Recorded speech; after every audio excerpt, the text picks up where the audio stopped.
Hello, this is Fritz-Ay says, and welcome back to Heroes Haven't. So we're just about to begin episode 3. We just got done spending a lot of time with Eliza, and she has a friend coming in from the city who's going to take us back to the academy. Let's get into it.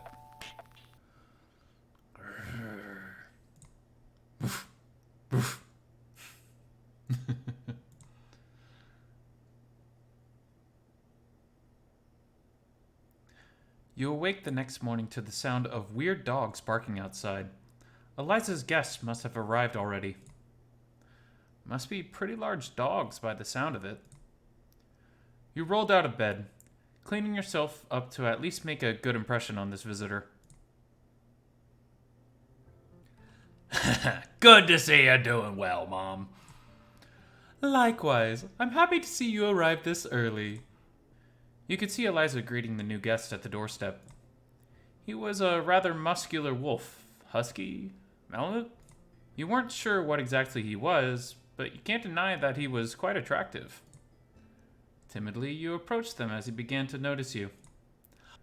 Oh, and this is? Ah, quite an opportune time to get acquainted. Max, this is Dave. Dave, this is Max.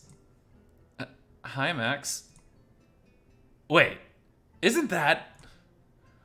I'm loaning them to him for the time being. I've barely had a chance to wash his clothes today. Oh, right.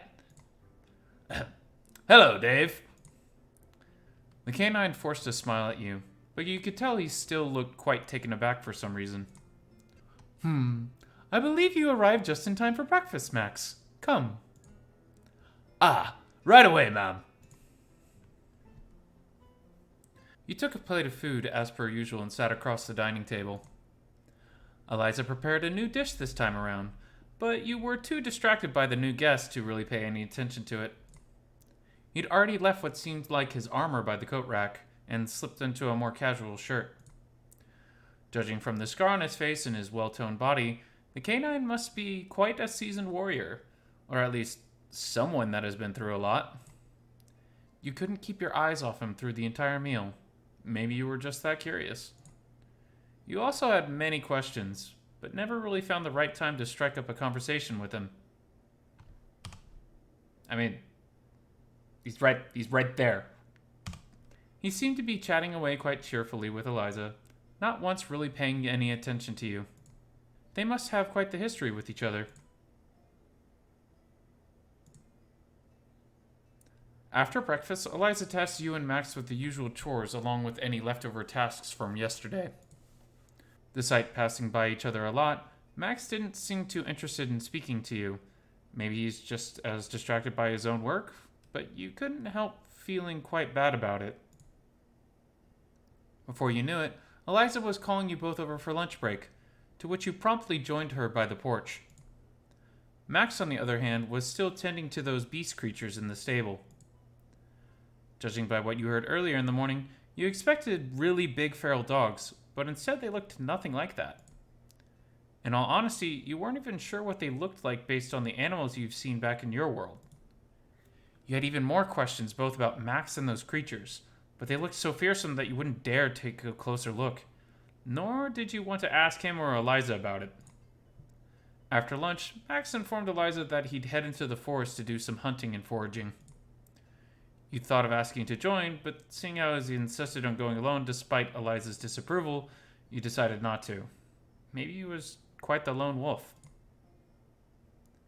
You spent the rest of the afternoon helping Eliza with chores until it was dinner time and Max returned with the bounties of his trip. You headed back to the dining room after having washed up, and you could smell the delicious stew wafting from the large cauldron in the kitchen.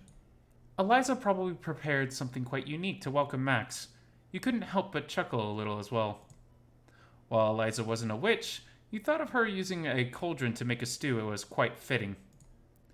You helped yourself to the delicious meal, which was quite satisfying after a day's work. And yet, something still bothered you. You couldn't help but feel left out seeing Max and Eliza chatting away again, albeit not as lively as they were this morning. You decided to finish dinner early and excused yourself back to your room. Max seemed to give you a weird look as you left. You would be lying to yourself if being ignored wasn't at all frustrating, even if from a complete stranger.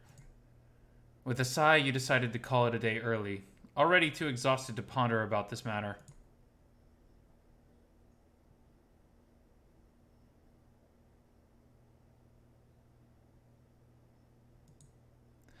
It's been 2 days since Eliza's guest arrived, and the days seem to have slowly gone by like a routine. Breakfast, chores, lunch, more chores, or another foraging trip for Eliza, dinner, bedtime. To think just a few days ago you were still panicking left and right about whether or not you could live in this world. And yet, here I am. In all honesty, I could get used to this. It's not so bad, actually. If nothing else, this was a healthier lifestyle for you. Much healthier than constantly hunching over a desk staring at electronic devices all day long. You also began to worry less about how things were back home, or trying to figure out how to get back, though the latter was more so from the conversation you had with Eliza the other day. Dave? Eh? Are you alright, dear? You've been staring at your soup for a while now. Is something wrong with it? Oh, no, not at all. It's just... You looked around to make sure the canine was not there. Yes? Max, right? He hasn't really spoken to me since he got here. And you said he would be the one to take me to the city, right? But so far, it looks like he's not very interested in that. Maybe in his eyes, there's just nothing special about me. Maybe I'm not worthy enough to come to the city. Hush, Dave. Oh, sorry. Did I say too much? Not at all. Well, I see how it is. Worry not, dear. You felt her hand softly caressing your head, which helped you calm down quite a lot. I'll have a talk with him later. Thank you, ma'am, you said, flicking your tail left and right uncontrollably. It stayed that while even longer after you finished dinner and helped Eliza cleaning the dishes. You also decided to hit the sack early that evening.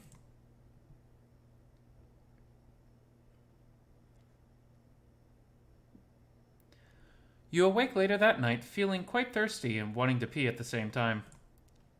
After taking care of your business, you went down to the kitchen for some water, where you heard some muffled chatter coming from a nearby room. It was one of the vacant guest rooms, probably the one Max was staying in. I mean no offense, Mom, but you can't just take any stray kid in the forest and crown him the next hero. It doesn't work that way, I'm afraid. You felt quite uneasy hearing that from Max, but you were awfully curious. The door next to his room was left ajar, so you decided to take a peek. I know, he might not be the shining example of heroism, nor does he look the part. But the Dark King has marked him the hero of prophecy. That alone cannot be pure coincidence. And you would ask of me to take in a liability that could jeopardize the sanctity of the Crystal Coast and the well-being of her people? I understand your righteous pursuit, Mom, but clearly the pain you endured has blinded... Max, have you any faith in me?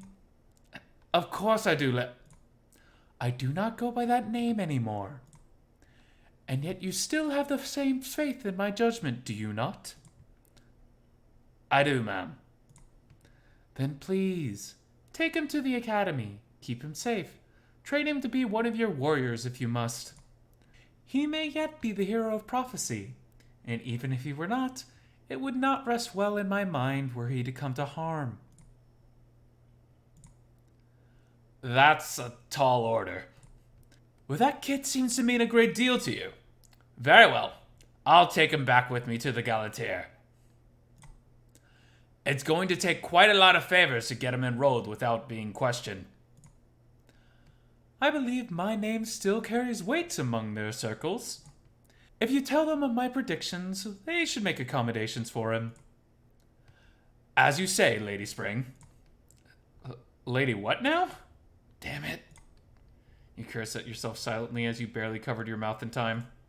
You felt chills roll down your spine as Max seemed to be looking directly at you, though he didn't seem to say anything. Is something the matter, Max? Oh, it's nothing, ma'am. Just wanted to mull it over for a bit.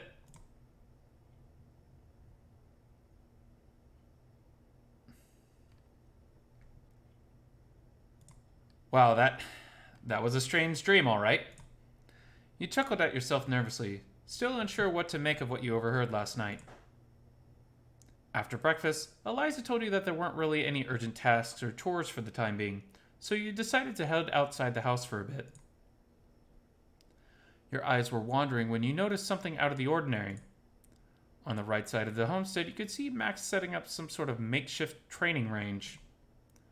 Though it looked more fitted for bows or guns, if guns even existed in this world. After setting up the target dummy, Max put some distance in between before pulling out his weapon, which from afar looked like some kind of crossbow. Though it was almost big as those sniper rifle guns you remembered seeing in the movies or video games. You weren't sure how he's doing it, but after charging up the crossbow, he pulled the trigger and delivered 2 consecutive shots toward the training dummy. You could barely hear the arrows flying through the air when you saw the first one nail the training dummy in the head, while the second one grazed past its head and landed onto the fence post behind.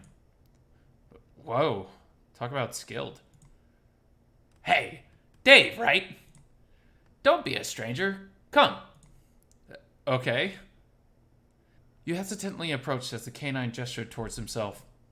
You expected no less, but the sudden change in attitude was still jarring to witness. Hey. Hey, how you holding up? I'm alright.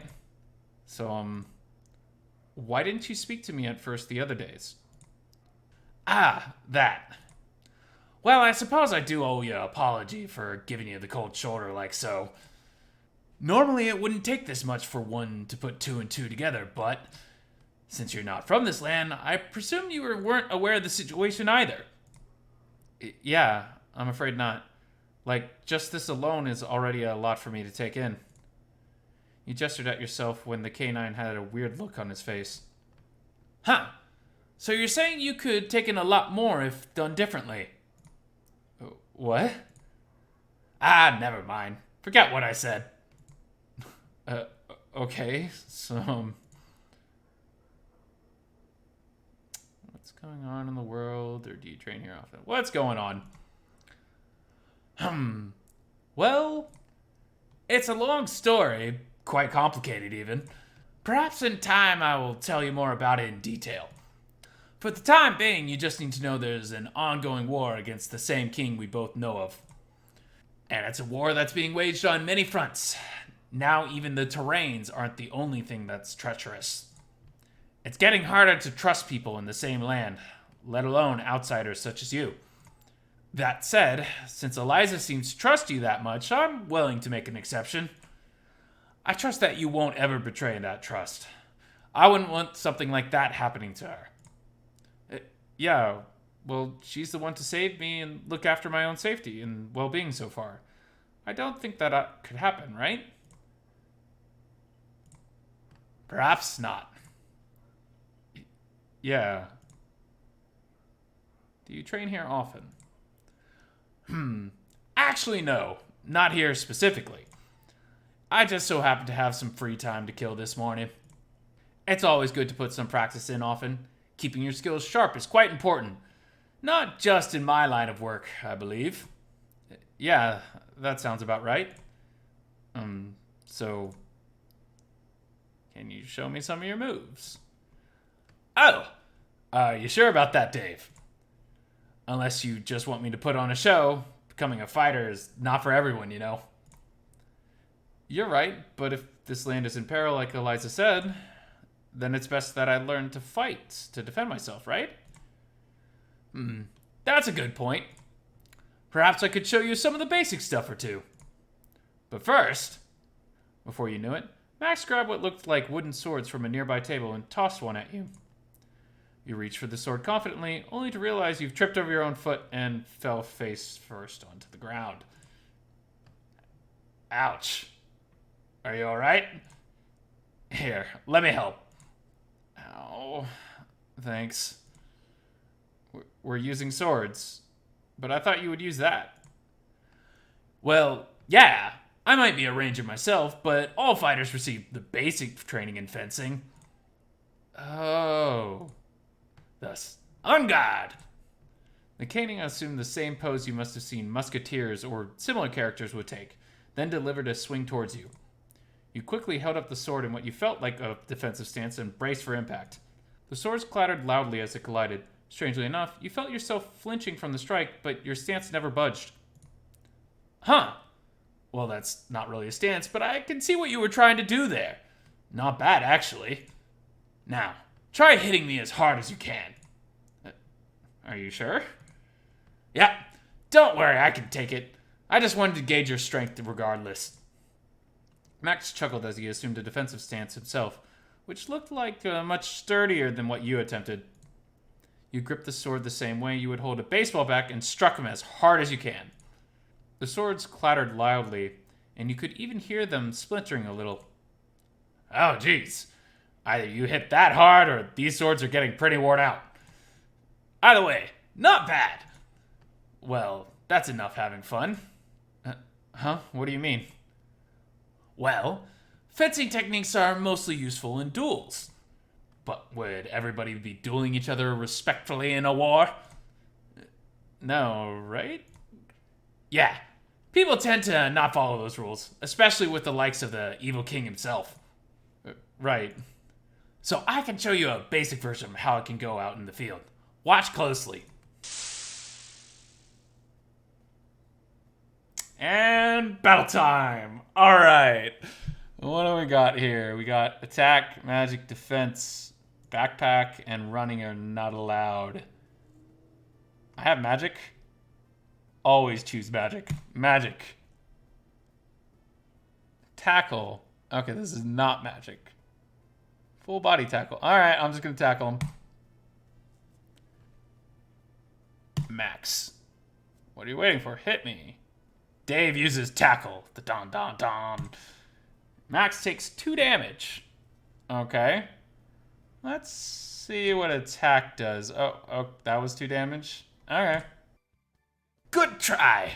Pay close attention to your enemy's movements and the amount of damage you're doing to each other. Dave unleashes a flurry of blows. Max dodged at the last second. What will you do? Also, pay attention to what skills or items they might be using, so you can know what to expect. Dave took a defensive stance. Dave is guarding. Did nothing. I'm gonna just tackle him again. Max. If you think you've bitten off more than you can chew, fleeing might be a good option. Hey, don't run off just yet. Dave uses tackle. I'm not running. Max takes 2 damage. Alright. Do I have more uses of this? I am out of that. Just whack him. Well, that's all there is to it. Well done. You won. It was a fun experience. It was already lunchtime before you knew it. You and Max rested by the porch for the time being after the training session. So, what do you say, Dave? Think you're cut out to be a fighter? I guess so. I'd love to learn how to fight so that I could defend myself and maybe others too. Heh, I like your spirit. Well, it's settled then. Maybe you could be a nice addition to the guild after all. And I see you boys have become fast friends. And that's where we'll stop for the day. Got our first battle and finally talking to Max. Took a while, but we're getting there.